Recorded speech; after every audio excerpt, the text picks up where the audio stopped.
Unrest in Egypt is in play. This is the third day of protests, but the big day is tomorrow, Friday. And we need to see just what happens in terms of the critical mass developing and the ability of the security forces to contain the unrest.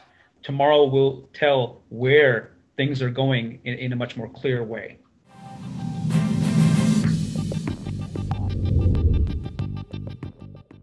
Yeah, the Egyptian unrest needs to be placed into context.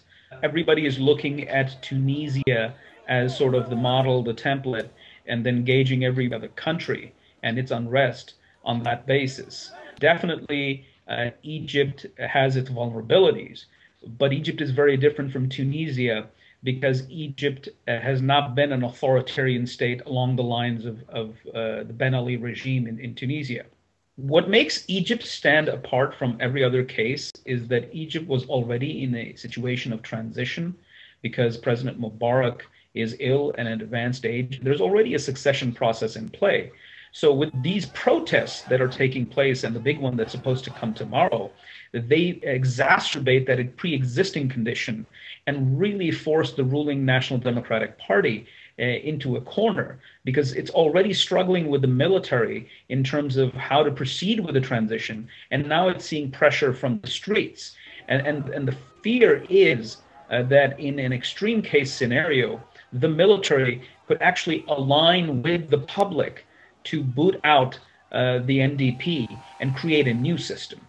If the winds of change are blowing in Cairo, they are much, much more significant than any similar situation, say, in Damascus or Amman or Riyadh or some other Arab capital. Egypt is the largest Arab state in terms of population, and it is the center of the Arab world, leader of the Arab world. Changes that take place in Cairo reverberate throughout the region. And therefore, Egypt is very important from the U.S. standpoint because for decades, it's been the bedrock of stability in the region.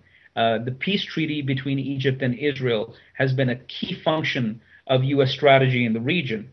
So the question is, if there is to be some form of regime change in Cairo, will that disturb U.S.-Egyptian relations in terms of Cairo being an American ally? And of course, will it change the nature of the Egyptian-Israeli relationship? And that is the uncertain aspect of this entire unrest and transitionary period.